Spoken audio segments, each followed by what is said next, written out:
What is good, YouTube? We are back with another portfolio update video. My name is Jordan Rodriguez, and on this channel, I'm sharing my investing journey, and I sprinkle a little bit of fitness and challenges in there, but that's basically the channel. So if you guys are interested in that and following the journey, hit the subscribe button down below. But in today's video, we are going to check out my $20,000 Robinhood portfolio. This isn't my only portfolio, but this is my Robinhood portfolio. It contains a taxable brokerage and a Roth IRA.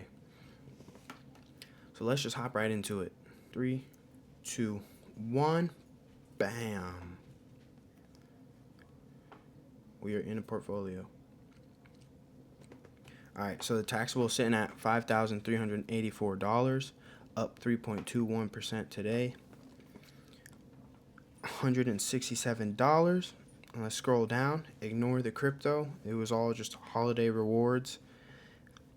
Let's get right down into it. So, for the taxable, I decided to get rid of the bots position that I had, which was basically an AI ETF. And the reason I did is because it was just kind of underperforming. Because if we go into it, year to date, we're down 2%. And I already sold it. It just didn't let me sell the entire thing since it's after market hours and you can't sell fractional shares of this. So I just have like $4 left in here because I couldn't sell that. But it'll be gone tomorrow morning. If we go down here, you'll see that since September 12th, 2016, the average percent return or price return is 10%. Now, if we go into a simple growth ETF, like SCHG, which has performed year-to-date 5%, not amazing, but it's way better than how BOTS was performing. And if we go down, since 2009, it has a longer track history. It's averaged a 16% price return since inception in 2009. I like the longer track record that it has and its growth. I mean, it has AI within, so I feel like it would be better for me to just simplify the positions that I have. So I've brought it to kind of like a 3-fund portfolio for my taxable. I figured I'd do one ETF, which is SCHG, which is my growth ETF for the taxable. One dividend machine, which is Chippy. And if you guys seen the other videos, Chippy has just been insane. Like year to date, up 37%. Total return 23%.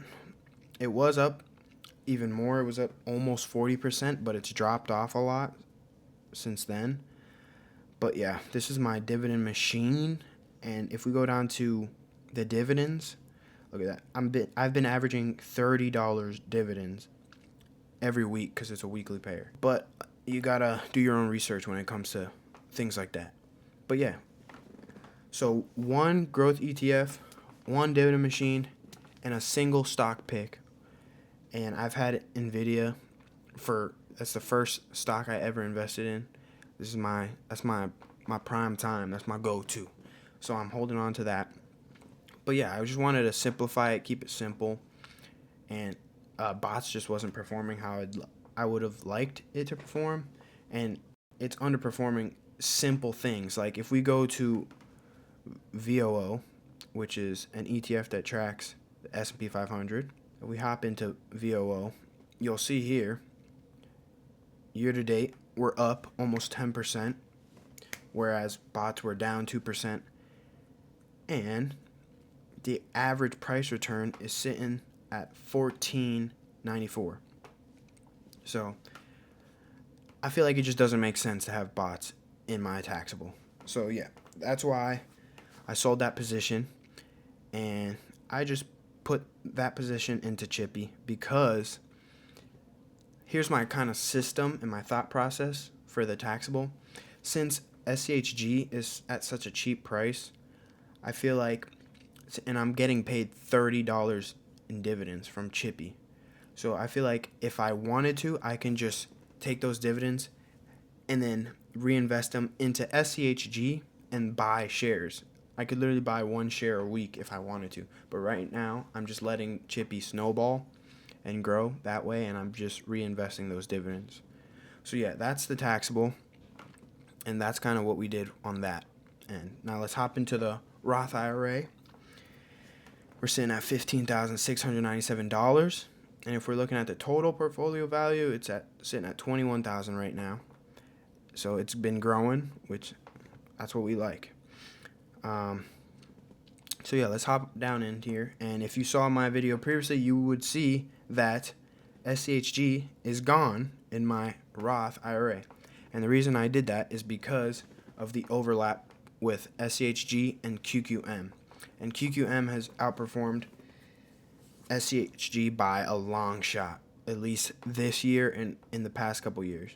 Because if we go down year to date, we're up 16% with QQM. And it's just an ETF that tracks the NASDAQ 100. So this is a growth ETF. My go-to, it's my favorite ETF that I invest in, and I will continue to invest into this fund for as long as I can. So total return, we're up 21%, $1,700. I have 32 shares. And if we go down, you can see that it's averaged 18.16% price return since 2020. So it's been going crazy, and it just doesn't make sense. There's too much overlap. I did keep CHG, but I kept it in the taxable. So I just moved that money, and I placed it into QQM to simplify what I got going on in the Roth IRA, which is awesome. And like I said, simple is kind of the key. That's kind of what I'm going for, because I don't want to be spread, too deep where my money's just all over the place. And since I'm so young and I don't have like a huge nest egg, I feel like I'm just slowing the growth down. So I want to keep it as simple as possible. So yeah, the Roth, we have QQM, SCHD, DGRO, JEPQ, VXUS for international, and SCHV for value stock. SCHG, total return for the year is 2.29% in my account, and this was back then. I sold it a while ago, maybe 2 weeks ago. But yeah, 2% return. It was not performing as well. But regardless, even if it was performing well, I kind of had to pick one. And QQM, I'm going to pick that all day, every day. Love QQM. But yeah, as you can see here as well, year to date, it said I was down 0.55%. So it wasn't performing great. I still like SCHG, and I'm going to continue investing in it, but in the taxable. So QQM is going to be the powerhouse and the foundation of my Roth IRA for growth. But yeah, guys, that is my $21,000 Robinhood portfolio update. I feel a lot better about the positions currently, and it's simpler. That's how we want it. That's how I like it, and we're growing. We're investing every month.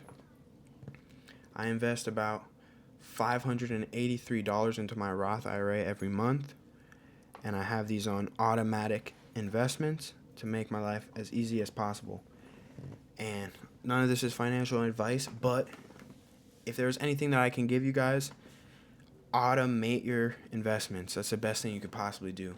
Like, it will beat manual investing by a long shot, tenfold, because no matter what has been going on through my life, I've been investing that $583 consistently, and it has just grown tremendously. Whereas the taxable, none of that is automated. I haven't put money in that for months, and it's not that I don't want to. It's just that life is life. It gets hard to track, and then some days you got more expenses, or some months you have more expenses, and you're not able to save as much. But when you have it automated and you're paying yourself first, like they say, it just makes things a lot smoother, and that's what I like. But yeah, guys, that is the Robinhood portfolio update. If you got any value out of the video, let me know down below. Let me know where you guys are at in your journey, and I just like to share that with you guys. Like I said, if you like investing and you want to join along, I'm young and I'm learning, I'm growing, but yeah, I appreciate your time. If you're watching, thank you, and I'll see you in the next one. Peace.